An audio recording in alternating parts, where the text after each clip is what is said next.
Ladies and gentlemen of the jury, these are the facts of the case. In 1839, citizens from West Africa were taken from their homes, forced into the transatlantic slave trade, and placed aboard a Spanish ship to serve as slaves to the wealthy. Led by Sengbe P.A. and known in the film as Joseph Cinque, they refused to accept that fate. They rose up. They took control of the ship and demanded to be returned to their homeland. Instead, they were intercepted near the coast of the United States and imprisoned. What followed was more than a court case. It became a question of decency. Would these men be treated as property or recognized as human beings with rights, names, and lives that mattered? This is a story of the legal struggle, a case that reached the United States Supreme Court and forced a young nation to confront the gap between the founding ideals and its actions. This isn't an easy story. It shouldn't be. It's a story about dignity, about identity, and about a claim to freedom that refused to be silenced. It's your duty to find the defendants free to return to their home in Africa. This is Amistad.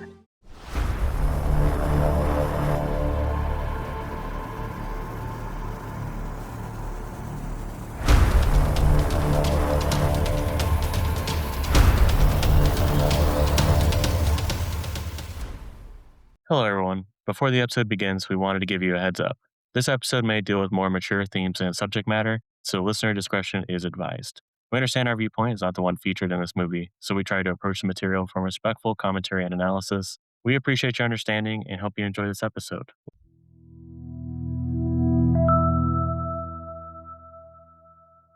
Welcome, potential jurors, to Amblin v. Cinema, a podcast dedicated to exploring the stories and film craft, defining the creative giants of the silver screen. Today, we are enjoying the judicious Amistad, made by Steven Spielberg in 1997. I'm your host, Tyler Birch. And this is Crystal. So as we've so eloquently put it in the opening, this is a movie it's a court movie. Yeah. Yeah. Definitely is. At the end of the day, it's a court movie about people fighting for their rights and trying to navigate a pre-Civil War United States and what that looks like. That awkward phase where there's still founders alive. We're still trying to figure out who we are. Definitely. We weren't even teenagers yet. We were just kind of toddlers. Yeah. If you think about it. I was watching The Second National Treasure a couple days ago or yesterday. They were talking about the Civil War and they said before the Civil War, people would say the United States are. And then after the Civil War, it was United States is. Oh. Because that's when we truly became unified. And I thought that was really interesting. And it's illustrated in this movie with the pressure that the South puts on the president to try to keep getting this court case to go a certain way. Yes. It's also just weird to think that it was less than 100 years after we became a country. I know. It's odd, but this isn't a history podcast. It's the movie podcast. Now that we've talked about it a little bit, let's go ahead and do our first impressions. So, Mom, why don't you tell us a little bit about how you became acquainted with Amistad? This movie came out in 1997, and I didn't see it when it first came out. You didn't take 3-year-old me to go and see Amistad, this Absolutely not. graphic, intense movie I about... didn't even take you to see Titanic, so... You have to understand, 3 hours of a toddler's time is a lot different than 3 hours of an adult's time. That is true. Let's see. I didn't see this movie until I was in college. I was taking one of those United States history courses, so it was before the Dred Scott chapter of what we were studying. They had us watch the movie, obviously on our own. They didn't show it in class, but this movie was heartbreaking, definitely eye-opening. This is not a story that you hear when you're going through your foundational education. I'd never heard of it. I think Spielberg did an amazing job in portraying the inhumane ways they were treated. Yeah. No, I think that makes sense. And I'm pretty sure I saw this movie in high school. Then I watched it again and there was just a lot of cruelty and nudity and it felt unlikely that I watched it in high school. I don't know if maybe we just discussed the case and so my mind just equated that to the movie. Maybe. I don't know. Some of it seemed familiar, some of it didn't. Maybe they fast forward. Maybe, yeah, they could have just fast forwarded because there was very obvious parts where you were going to be doing the skipping. So it's probably easier to manage. So I think I've experienced at least some of it early 2010s. So, but it didn't really click with me at the time. Definitely an intense movie when we see their experiences on the Toscana? Takora? The Takora, yeah. It's definitely when we see their experience on the Takora because you get that little tease early on in the movie where they hear the name Takora and you see their faces darken. Oh, yeah. And they've clearly had some sort of experience, but you don't get that immediately. You don't get that payoff immediately. It's not till later in the film when you already think you've got an idea of what's going on with the cruelty and the conditions that they were in before they got brought over from Africa to head to America, and then it's just like all of a sudden, just boom, right back in your face, and it's 10 times worse than it was before, and it just takes you by surprise. You talking about the flashback? Yeah, to its Yeah. core, yeah. Okay. So it's surprising that they put that in as late as they did. I don't know. I think it was pretty genius if you think about it, because you're in it.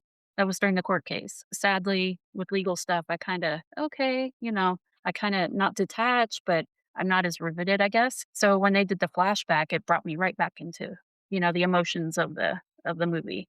Yeah, and it's kind of like discovery for a court case because obviously you don't find out information until you're much farther in. So That is true. holding on to it because we start out with this movie and it's them doing the mutiny. Yeah.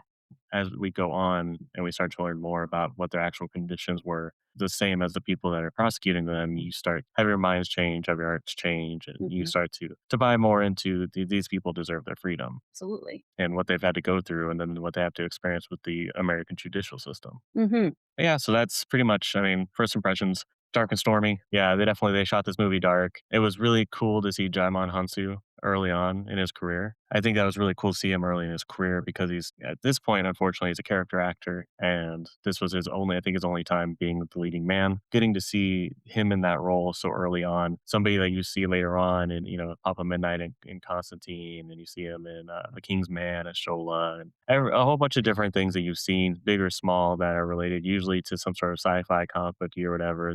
There's a good chance that Jaimin Hansu is in it. I love the guy, and he did a great job in this. He really did. In preparing for this podcast, I actually went back to the music videos that we talked about earlier. Obviously, not much acting in music Right, videos, yeah. but I thought he did great. So I could see why he is where he is in his career. So I'm really happy that Spielberg gave him the chance because otherwise we might not have seen him in Yeah. these other movies. So I don't know though. He's a badass. He could have gotten in any time. All right. So now that we've talked about our first impressions of the movie, we're going to go ahead and move on to our Mr. DNA Explains, where we talk story, characters, themes, symbols, what have you.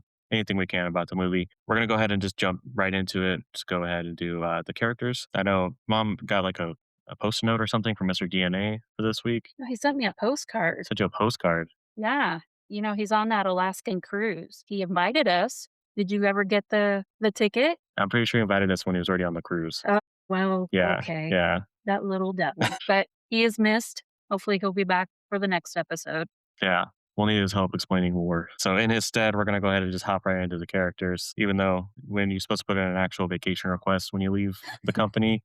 Yeah. So we're going to have a discussion, maybe an occurrence for what he's done, but we'll figure that out when we get there. So first up, we're going to talk about Joseph Sinke. Obviously, like we said, played by Yes. Jaimin Hansu, obviously the main character of this movie, somebody that is the emotional core of this movie, trying to communicate with anybody that will listen and just failing in that frustration. The frustration of doing what's right for your people and having other people who have no idea of your background or experiences try to make assumptions about who you are. And represent you. Yeah, represents you, not knowing anything about you. Yeah. I think, yeah, like I said, I think he did a great job right from the get go. That opening scene where he's pulling out the nail and Oh, his yeah. hand is bleeding, just seeing that desperation. I think learning more about him as the movie goes on with the lion story, Yes. that was really good. Where he talks about how a lion attacked his village. He didn't try to kill it to be a hero. He just wanted to survive, Yeah. and he's like, I got lucky with a rock, and that became a defining story of who he is and why people treat him like a leader is because of what he was able to do to kill that lion, and he keeps that lion fame with him as a memento. He actually loses on the ship. Yeah, for a time he Yeah. does, and I think that's interesting because he fights many lions in this movie. Yes, he does. But he doesn't have a rock. Not until Not until the end, I guess. translator, I guess. Yeah, once Yeah. they can finally start having conversations. So I think maybe that's when he gets armed like he's supposed to for any kind of court trial, is to when he can finally talk to the person that's representing him. It was amazing too. Yeah. Such a smart guy. He knew exactly what was going on for that Supreme Court case. Remember, he kept talking and, okay, go tell him this. Okay. Did he? No, we just kept asking Yeah. questions and questions Yeah. and questions to And John John Quincy Quincy Adams. Adams was like, yes. Just bring him here. Yeah. I'm tired of this. Tired of this game of telephone. Just bring him. But yeah, he did an amazing job. I was surprised he wasn't nominated for an Oscar. His visceral reaction during the court hearing when they're deciding his fate and he finally speaks English to try to convince them that they need to acquit them. His scene and interplay with McConaughey where they're both talking about The same thing. the same thing in different languages. What's weird about that scene is it feels kind of like the Little Mermaid, two different worlds. That is true. There's this barrier between us. For them is language. Yeah. For Ariel and Prince Eric, it's the ocean. So Right. it's because they were sitting there talking about the exact same thing, and but had no idea that they're both talking about the exact same thing. Right. Was that when he was trying to figure out where he was from? Or was that after? Remember, D- because he was trying to prove that they weren't from Cuba. His refusal to enter a jail cell. Remember when they crushed his hand with the Oh, door yes. Wow. to try to push him in, and he refused He to. He wasn't going to refused. be put in another cage. Whatever happened with that? Was his hand okay? His hands seem fine. Okay. It's hard to tell the passage of time in this movie. So it takes about 2 years. I also love his sense of style as we go through these court cases. Yeah. Funny because the higher these cases go, the better The better dressed he he gets. dresses. By the end of it, he's looking like a French aristocrat. But I liked on the voyage home, he's wearing the white. Simple clothing to go back to their simple lives. Yeah, but it's also in the daytime compared to what they left in, the darkness and all that. Okay. Yeah. So next we'll talk about Roger Baldwin, who is played by Matthew McConaughey, a real estate attorney with an interesting viewpoint that seems terrible today, but probably fit perfectly in the time. Slaves are property, so you need a property attorney for this, not a criminal attorney. It hurt when he said it. As you said, that was the belief of the day, which also them being in the North was kind of weird, but I don't know Mm, where they were in that process. Come on, we know the North wasn't that virtuous. No, no, So, of course not. and this became a North versus South thing because of the powder keg that they were in at that time. So that was interesting. Matthew McConaughey, maybe his first serious role. Yeah, Yeah. definitely. Before his rom com era, One of the first movies I saw that he didn't take his shirt off. it's You because he was know, wearing 6 layers. but that's what me and Larry talk about. Every time we watch a Matthew McConaughey movie, when's he gonna take his shirt off? Not Mhm. because we want to, but that just seems to be his go-to. Yeah, I thought he did a good job in reading. His character was supposed to be older. One of my favorite scenes with him was when they won, not the Supreme Court, but the district. Was it the district that they actually won? And the guy was like, the sure. judge, yeah, the second one, maybe? Yeah, well, let's say the second one. And the guy was like, yeah, they need to go home. He jumped out of his Yeah, chair. well, he waited because everybody else started cheering, Yeah, and he was like, "Okay, we won, but how much did we win?" right. And then when he said, "Yeah, get these guys back home," and then that's when he was celebrating. Jumped out of the chair. He did like a turn and and the table. Oh, I should put that down in symbols. The table. Yeah, Don't put it there. Put it over there. the territories in the jail. Yes. To give context, once he comes and meets all the Mende people in the jail, he brings a table to sit and communicate and connect with them. And every time somebody places it down, another guy comes over and says, "No, no, no, this is my territory. Go to the other territory." And they can't agree with where to put this table. When we were watching them in the courthouse, it looks like it might have been the same table. So we're not sure if maybe he had to bring his own table to his trial. I don't know, but We yeah, like to believe it yeah. because the table was a big deal. It was just a funny little bit. There's more humor with the Mende people than you would expect. Yeah, Yeah. we The needed it yes, yeah. because it was such a heavy subject. Shows that they were still in good spirits even though they've been going through hell. He was such a good leader. We're back to him. Zinke. Remember when they were walking to the courthouse and one of his people had their head down and he's like, look up, kind of reminded me of what Celie did in The Color Purple to Sophia. That's a good leader. That's a good person that actually cares about your well being. No, no, come on.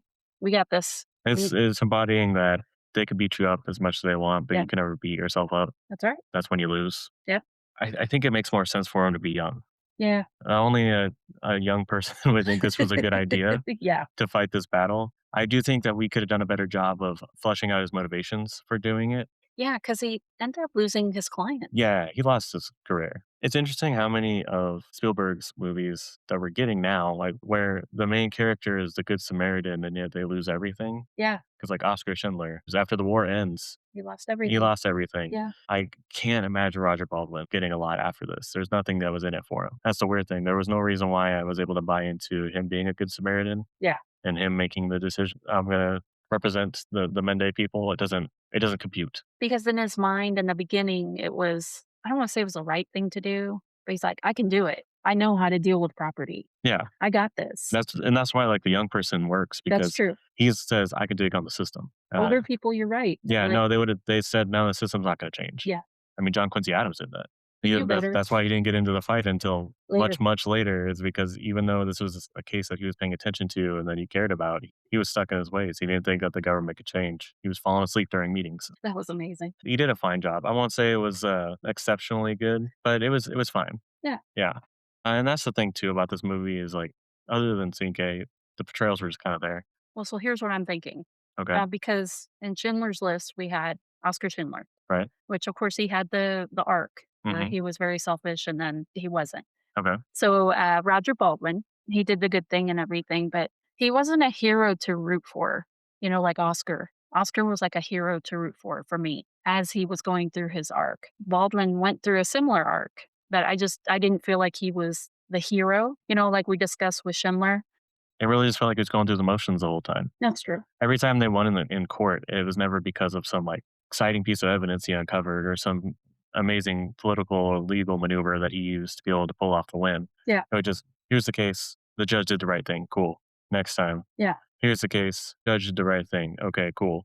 I think we'll just move on to John Quincy Adams, Yeah. former president, Former overshadowed by his president. father, John Adams, Always. Yeah. now a state representative from Massachusetts when Yes. we first see him. Yeah, House of yeah. Representatives. So that was played by Sir Anthony Hopkins, who did do a lot with a little, I'll say that. Yeah, he wasn't in it very long. And our Kinda introduction to him is him asleep in the session. yeah, him knowing that this things aren't gonna change. Yeah, but he was listening the whole time, so that was I'm amazing. sure he didn't need to listen, he's probably heard it all before. John Quincy Adams, he was neutral but paying attention. The 2 abolitionists, Lewis Tappan and Theodore Jodson. Theodore Joseph, they come and talk to him and try to get him to take the case originally. He just isn't interested, I don't think he thinks that the outcome is going to be favorable to And he was show right. what his skills are, yeah. So he says no, he doesn't want to. Later on, when the Supreme Court comes around, when the stage becomes big enough to hold Yes, John Quincy Adams, absolutely. then he steps in and he helps out and gives the big final speech that I guess convinced the Supreme Court justices that they should let the Mende people go home. It was a good speech. Were you convinced? I was convinced 2 courts ago. True. I would have been, but also, it depends on the political pressure, I guess. Yeah, I don't know much about that, That's so what this movie came down to. yes. There's just the political pressure to keep pushing this case along, having to fight the system constantly just using you. These people who just wanted to go home becoming the figurehead for something much greater that they never asked to be a part of. It's really just a Rage Against the Machine movie. It is, and they weren't even citizens of the United States. Yeah. So that's what was mind-blowing because it was really about international treaties and all of the things. Relationship with Spain and Yeah, all that. relationship with the South, Martin Van Buren trying to be reelected. So he likes flowers. He Yeah, has a greenhouse, and, what was it? The African lilac? African violet. African violet, Yes. yes, which is a rare flower that he has that him and Cin when him and Cinque meet, and that's what convinces him, right? Is when they bond over the African violet? Yeah, I Yeah, think so. which is a flower that you can only get in Africa, and he procured it. And he was actually able to keep it alive Yeah. because seems like it needs a lot of humidity. Because remember he had it in some kind of Yeah, it was in, like, the vase or yeah, whatever. I think it's probably supposed to be a metaphor for Africans can live here kinda thing. yeah, I could see that. That yeah, you deserve to live. But also it being in the glass vase kinda made it seem like it was fragile, and even though the Mende people were proud and they seemed strong, in the end of the day, they were fragile because they were unaware of the system. Yeah, and they're human. I mean, I can't imagine going through all that. Not for 2 No, years, terrible no, conditions. no. We don't even know how long they were on the sea. I know. So, That's true. yeah. Anything else about John Quincy Adams? No, not really. Like you said, he came in at the end of the day, but I didn't even look at him as a hero, so He vultured it, yeah. like Brooklyn Nine-Nine. He did. Yeah, Roger Baldwin did 99% of the work, and he swooped in and took the one last Yeah. percent. He didn't lose everything, did he? No, he No. didn't, no. So we'll quickly go over the side characters that we have in this movie. So Lewis Tappan, played by Stellan Skarsgård, a character I think I would have liked to see more of because he seemed the most morally complex about the situation. Yes. Good Christian man, Mhm. thinks that an abolitionist, thinks he has justified the means through the art of martyrdom. Yeah, I wasn't he said that, and I was like, "No, just no." I mean, yeah, on a moral standpoint, it's abhorrent, but it's not a mindset that I'm surprised about. He totally believed in it, and all he was concerned about was the abolitionist movement.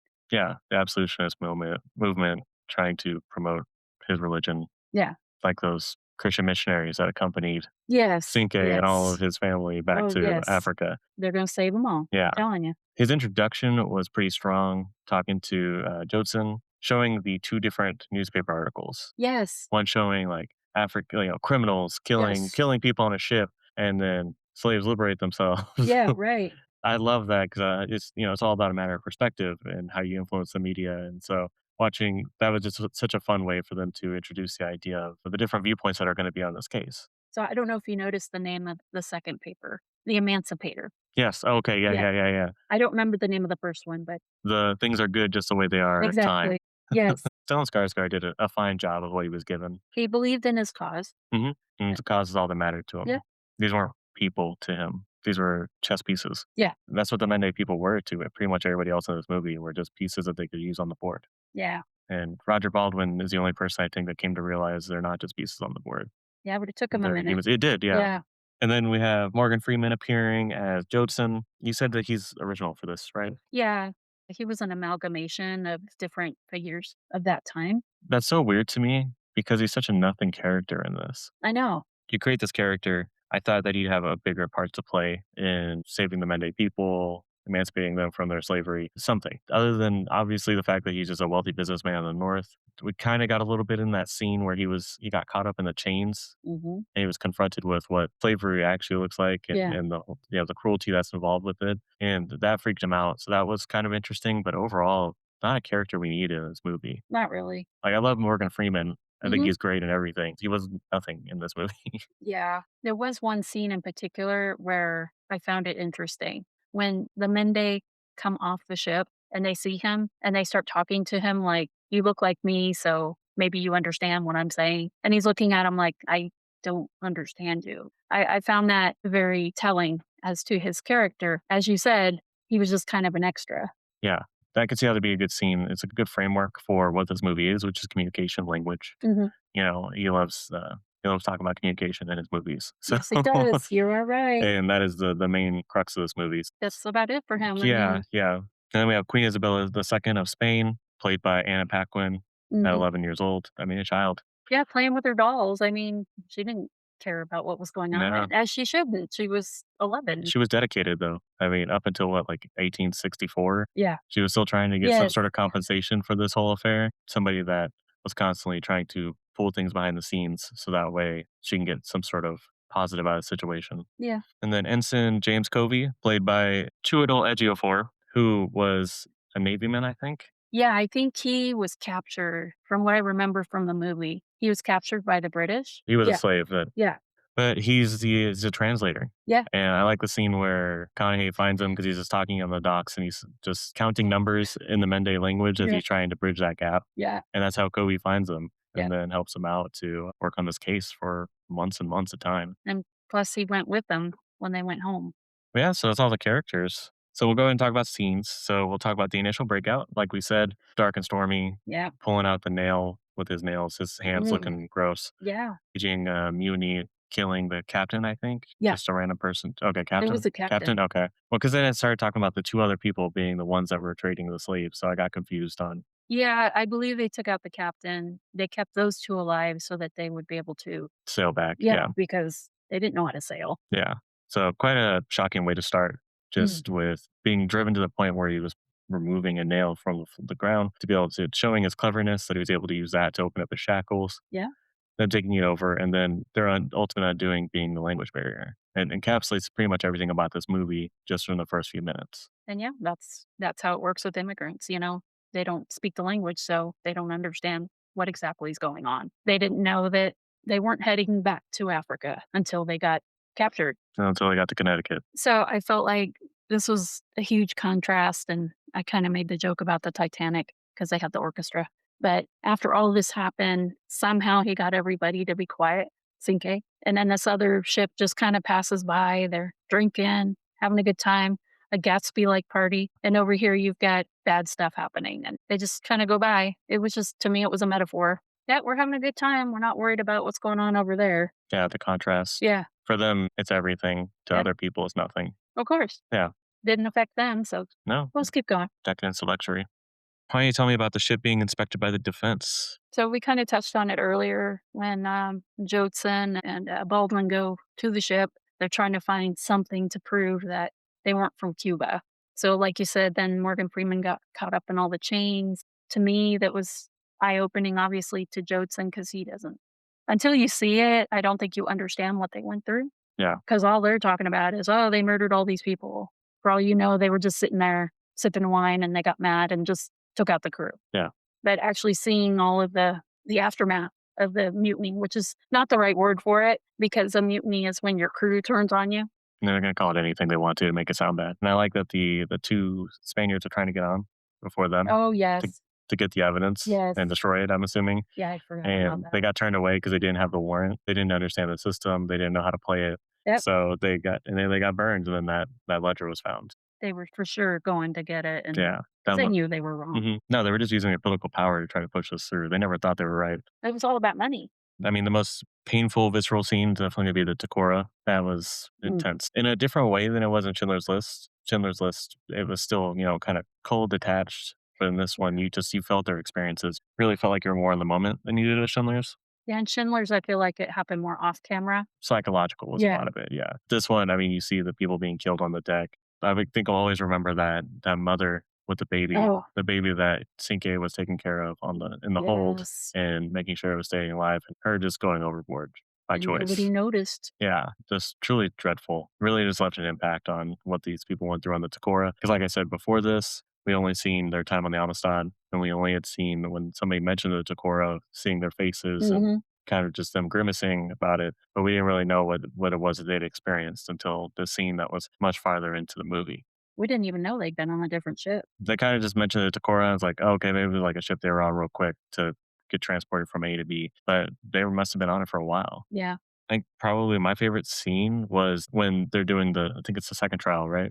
When they're doing the decision and Cinque stands up and says, give us us free," and the best English that you can muster at the time, constantly shouting it, trying to make people understand that they are people and that they deserve their freedom and they deserve the rights that anybody else gets. Whenever there's a character that's not able to speak the language, whenever they do speak out, it's always shocking Oh, because yeah. you put yourself into this mind of this person is always going to be just saying a different language. I'll have to say subtitles, whatever. Kind of like, Nova in Planet of the Apes when she says Taylor. And so I really, I like that scene. I just like the pain and desperation that he had, that he wanted this to be over. Yeah. And feeling like he earned that win just made it hurt more when he had to go and do court again. That was heartbreaking when Baldwin was trying to explain to them, "Well, this is how the The American system's system." screwing you. Yeah, and he's like, "I don't understand." He's like, why would people put this into place? Yeah, "How come your laws almost work?" And Yeah. yeah, he's right. They had nothing else to prove and they were just being used for political Yeah. gain. So some themes, realism versus idealism. Yeah, so ideally, I would think the abolitionists. Oh yeah, they're the idealists. Yeah, realism is obviously the court And system Baldwin. and Baldwin, yeah. Like when he was talking to them about how the slaves are property and you treat this like a property case, and they were insisting they need to treat it like a criminal case. That is realism versus idealism. Mhm. That constant war, because you have to be able to maneuver the system. You can't come in there and just say that these people have rights. Of course, not going to listen to you. The jury is not going to listen to you. You got to be able to maneuver within the system to be able to get the outcome you desire. So watching realism versus idealism constantly fight in this movie. I think realism kinda won. Honestly, this didn't change anything in the US at the time. No, it did. It made things worse Yeah. because Okay, you're it right, yeah. upset the South, but it changed the lives of these men. Yes. Yeah, and then, separation, I think we talk a lot about the language separation Yeah. and how that was alienating for everybody involved. Baldwin was frustrated with not being able to communicate with the people he was trying to represent. The representatives were upset because they were not able to communicate with the person representing them Yeah. and tell their side of the story. Constantly having other people tell them what their side of the story was and never being able to get the words out what their version is. Plus their separation from their homeland, Yeah, definitely. their families, just their way of life, coming over here and we're just different. Yeah. Constantly trying to do traditions from their homeland and Yeah. having to get permission and whether or not they can. Like when, one of their tribe members. One of the men died. Baldwin had to ask for them to be able to bury according to the traditions Yeah. instead of the normal method. Yeah. So yeah, just separation of who they were. And I think the last theme is just faith. There was definitely a through line of faith on here. Like we talked about with the abolitionists, Christianity was everything to them. There were people who kept coming in to pray for the Mende people, even though they had no idea what they were talking about. They called them entertainers. Yes, yeah, they thought they were entertainers, but Yeah. then they were like, "Why are they always so sad?" Yeah, right? Yeah. One of them actually gets handed a Bible, and he learns more about heaven and everything, and he kind of gains some of his own faith, and seeing how that brought comfort to him, I thought that was interesting. I appreciated that there was illustrations in it. Especially because he wasn't supposed to really get this book, he kind of took it from the person, but Yeah, yeah, so he was able to, and he was talking to Sinke about it, and yeah. he carried that in with him, it gave him power, so religion is there for most people when they're in their time of need. They definitely were in their time of need. Yeah, to give them comfort and support. But and then I think just also like a faith in the government. You believe that the government's going to do what's right by you, and if you do everything correctly, and we were constantly betrayed by that expectation in this movie Yes. because we believed you get a fair trial. They had to get rid of the jury because the jury was making a choice they didn't like. Thought you were, they even brought in somebody that was young and hungry and would want to use this to elevate their political career. When that didn't work out, they had to elevate it to the Supreme Court. The government systems let them down in every single way possible because they wanted to push their agenda over the fact that they wanted to do what was right for these men.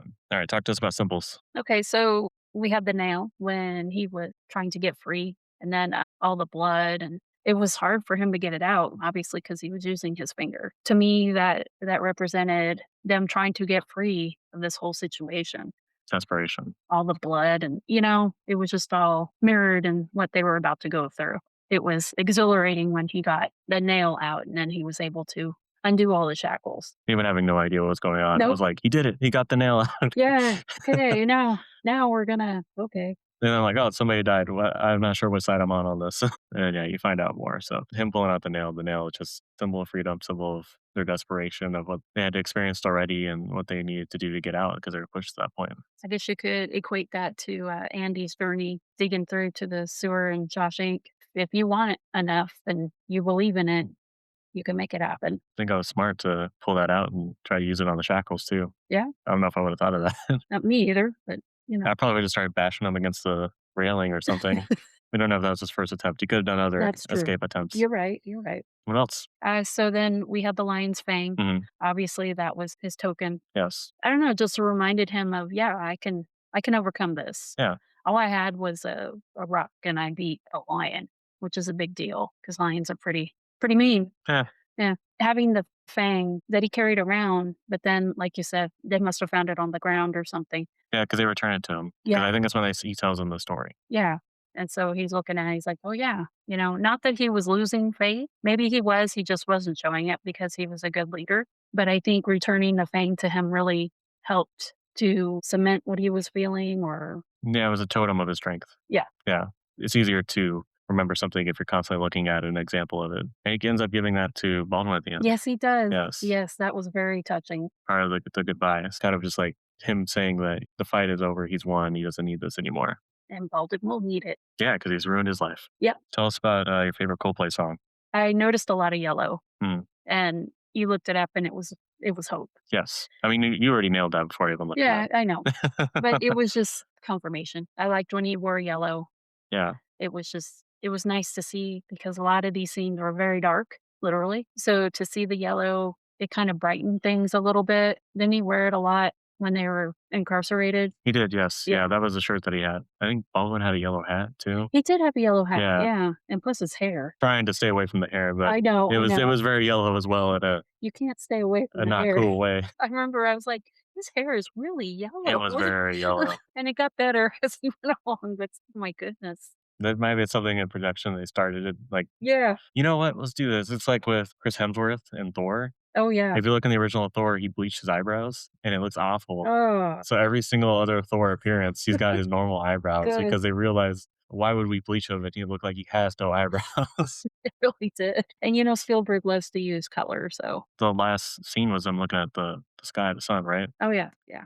Of course. Yeah. That brightens everything and it's yellow. And then, of course, the chains. Something I learned, they used real chains. It symbolizes being bound. It's interesting because they undo the chains on the ship and then they go right back into chains when they land. So, and then they wore them even to court. They didn't get out of them till before the Supreme Court. Was he still in chains even though he was dressed like a French aristocrat?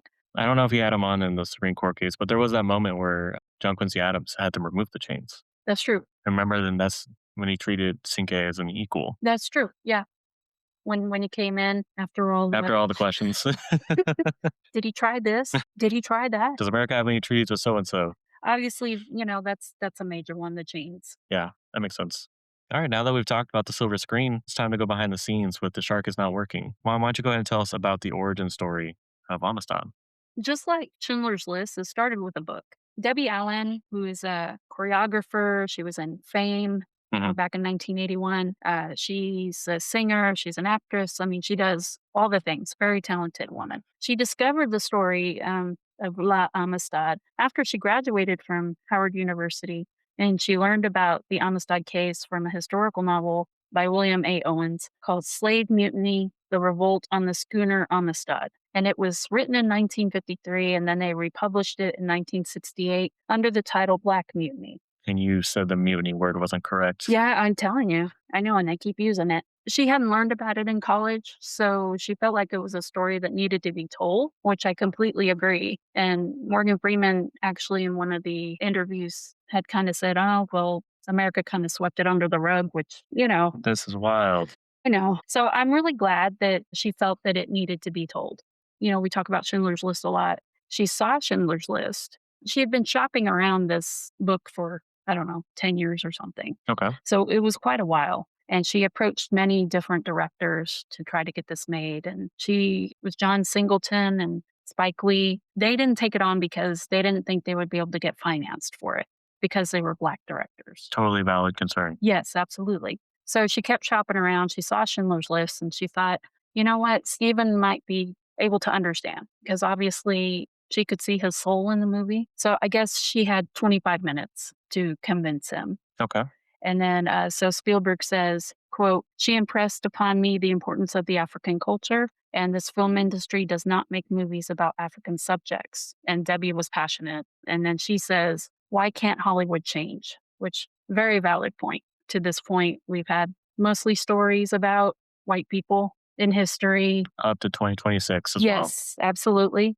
And if there were Black characters, they were always in stereotypical Mhm. fashion. So she dared to say, why can't they change? So this is another reason why DreamWorks was created, so that they could put art first. Also, what I found out was nobody would finance the movie, so Steven Spielberg put up his own money. Okay.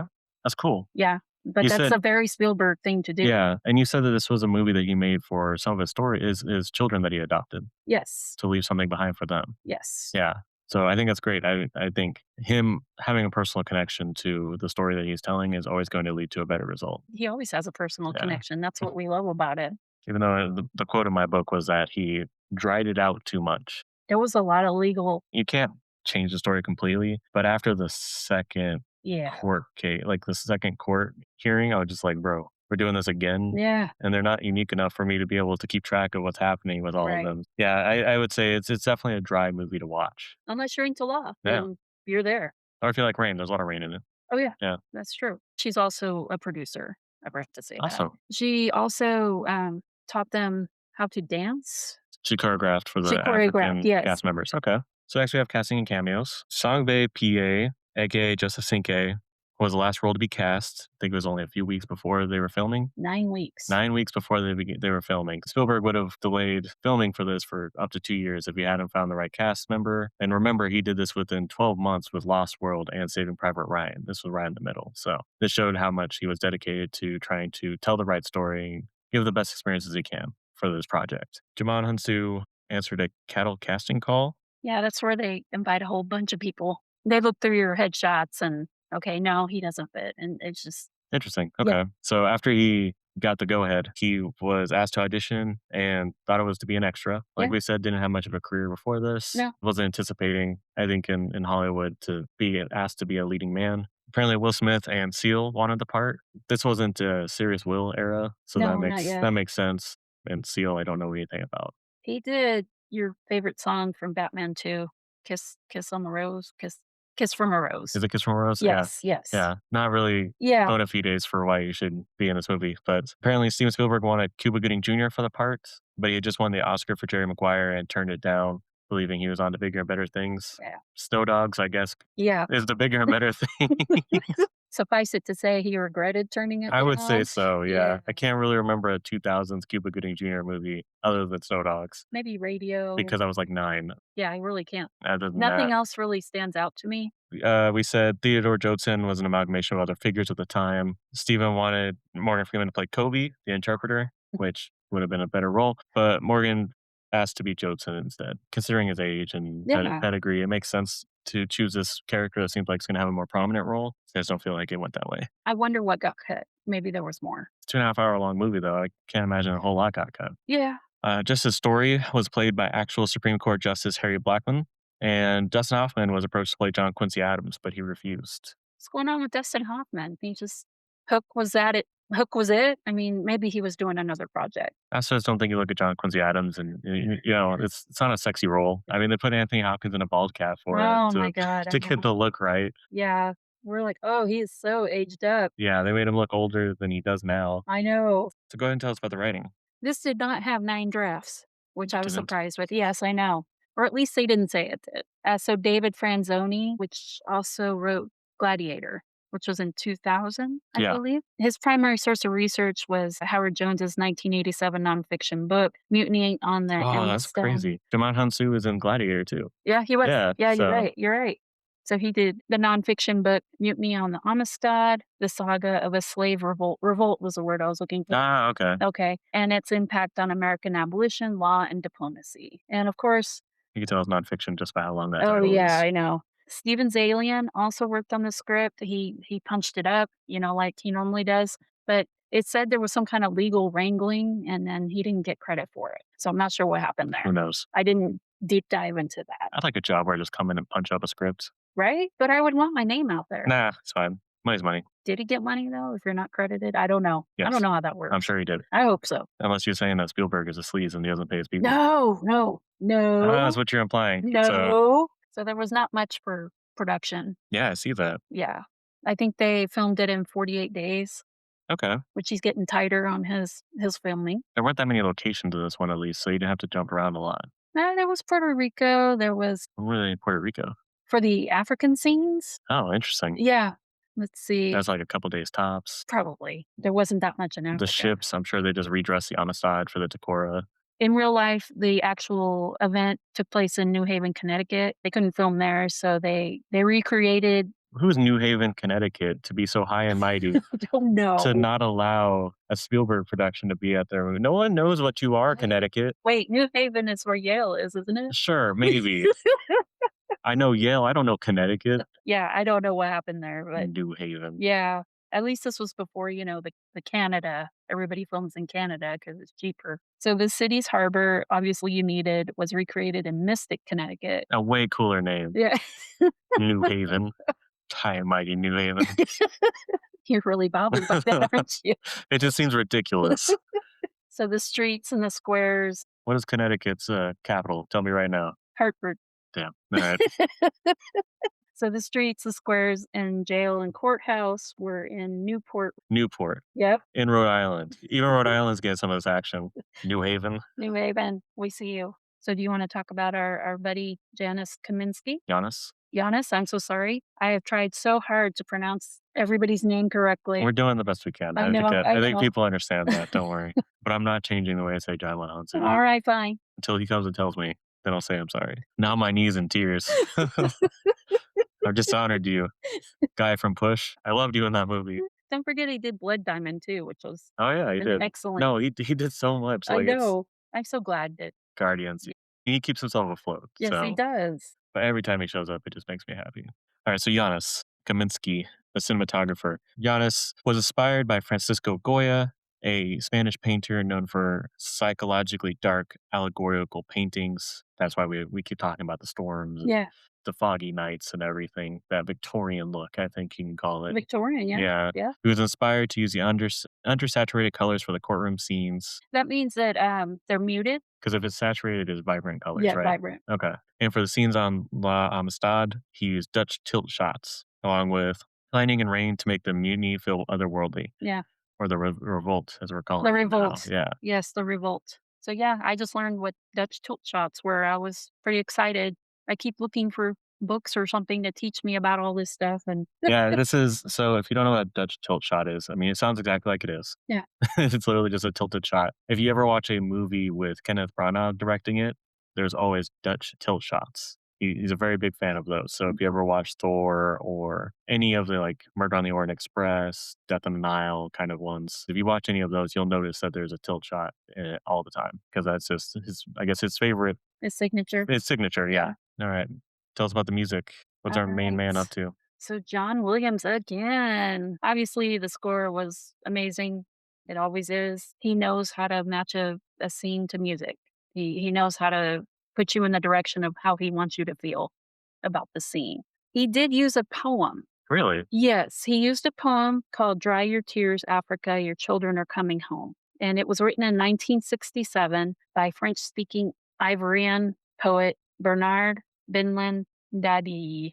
Sorry if I said that wrong. You know, he got the permission to use it and he did it in Mende. After he completed the film and music, John Williams had the pleasure of meeting Bernard Dady's family at the Washington, D.C. premiere of the film. That's so cool. I know. He basically said, "It was wonderful to realize once again how music has the power to join people together who are otherwise separated by oceans and continents." So I really think that definitely feeds into the theme of this movie. That's our musical marvel. Oh, we just got some miscellaneous notes for you guys. So, in a bit of irony, the word Amistad means friendship in Spanish. Dr. Arthur Abraham, one of the world's leading scholars in African culture, was an advisor on the film. Like we've talked about with Spielberg, one of the greatest things about him is the fact that when he's tackling source material he's not used to, he makes sure to bring in the right people so that way he gets the viewpoints that he needs to be able to portray them in as positive as light as he can. Yeah, and you need to do that because, you know, I wouldn't know how to make Yeah. an African movie. You're definitely gonna lean on people that do know. And the cool thing about Professor Abraham, he helped them with the Mende language. Okay. So he was kind of their coach. That's cool. Yeah. Some stuff about kind of the real case of the Amistad, not as significant in the fight against slavery as was portrayed. Obviously, it blew up in the book into Yeah. this big fight, and the South was putting in their input to try to influence the events. Spain was putting in the their input to influence the events. To me, it felt like it was a pivot, maybe. Maybe because I'm more cynical, to me, it was a weakening of the Southern stance, which pushed us closer to war. So one thing that I enjoyed was okay, I didn't enjoy it at first. I'll admit I complained that there was no subtitles. I always have to watch my movies with subtitles. As I reflected on it, you really had to use context clues to figure out what they were saying in Mende, how their body language was and everything. And I can connect that to a personal experience when Grandma Pat died in 2002 and we were living in Turkey. We didn't use the traditional military transport to get back to the States. We flew on Turkish Airlines, you know, everything was good. You know, we did our thing. And when we came back, we had a layover in Istanbul. It was like a 5 hour layover, but you feel helpless when you don't know the language. All the signs were in Turkish. There was people telling me to keep you guys quiet. Somehow I figured out what they were saying. I didn't know exactly when the flight was leaving. It was scary. I was isolating. Yeah. yeah, because I had you guys. You guys were really young, and I wasn't sure if I was going to make it back home with you guys. So I'm sure that was like a tenth of what these guys were feeling, but it feels very isolating, as you Yeah. said. Probably claustrophobic. Definitely. Yeah. I was so glad that somehow we figured it out, but and we made it back home. But yeah, I think the lack of subtitles is definitely a good way to explain how this movie is about the barriers between us when we can't speak the same language. So it definitely changed my mind. So, like we talked about with Roger Baldwin, don't know why I said Baldwin. He was actually older and a member of the Connecticut legislature, and he became governor of Connecticut 3 years after the events of the Amistad. So, I guess he did turn it around. The Lumbucco Fortress was destroyed in 1840 before the Supreme Court rendered its verdict, which the British destroyed that in the movie, right? Yeah, Yeah. the And British wouldn't that's have. is that where they got picked up by the Takora Yeah, and the auction happened and everything? yeah. Okay. So that was actually in real life destroyed in 1840. This case had no. No bearing on Yeah. it, but good for them. It was satisfying, Yeah. nonetheless. Yeah, obviously they put that at the end so that way it feels more of a win. Punches up the triumph a little bit. Yeah, like something actually changed. Yeah. But that's it. Not a whole lot going on with the behind the scenes for this movie. So I hope you appreciate that. Kind of getting to talk a little bit more about what it actually looked like in real life, I think is always a good call. Talk the movie, we talk behind the scenes. Now let's go ahead and do the money and milestones with sandcastles in the sand. So for Amistad, it was a $39 million budget and it made $58.3 million. About 1.5 times what its budget was. Probably did not make a profit. Don't know if it lost the studio any money. Probably did a little bit. but definitely not a huge hit for Spielberg. Remember, he put up his own money, so Yeah, the marketing and everything. So true. yeah, not a hit for him, maybe a loss, but book ended by two pretty substantial box office winners. So not the end of the world. So the domestic box office for December of 1997, when this movie was released, was Titanic. So it was number one, obviously, biggest movie of the year, biggest movie of all time for a long time. Hmm. So that was 600 million total domestic gross. Scream 2 was number 2 with a total gross of 101 million. Can't believe they got a December release. They never know when to release these movies. So number 3, Tomorrow Never Dies, Pierce Brosnan Bond flick. That one was 125 mil. Then you got Flubber, Alien Resurrection, awful movie. Mouse Hunt, fun movie. Yes. Anastasia, As Good as It Gets, The Rainmaker, and then Amistad was number 10 with 44 million. So yeah, not a big moneymaker. For the awards too, it wasn't a big hit either. It still got nominated 4 times: Best Supporting Actor for Anthony Hopkins, Best Cinematography, Costume Design, and Original Score, but it didn't win anything because Titanic came in and just took everything. Yep. So why don't you go ahead and tell us about your critic reviews? So, of course, I had to go look for Roger Ebert. He did give it 3 out of 4 stars, so that's pretty good. This is what he said. So, quote, "What is most valuable about Amistad is the way it provides faces and names for its African characters, whom the movies so often make into faceless victims. The heart of the film really is in Anthony Hopkins' powerful performance as old John Quincy Adams, who speaks for 11 minutes in defense of the defendants and holds the courtroom and the audience spellbound. It is one of the great movie courtroom speeches, but in praising it, I touch on the film's greatest weakness. It is too much about the law and not enough about the victims," which I would agree with. Way too much about the law. And I'm not sure that I was spellbound, but that's okay. We were already over 2 hours into this movie. That's true. It's hard to be spellbound after that. Yeah.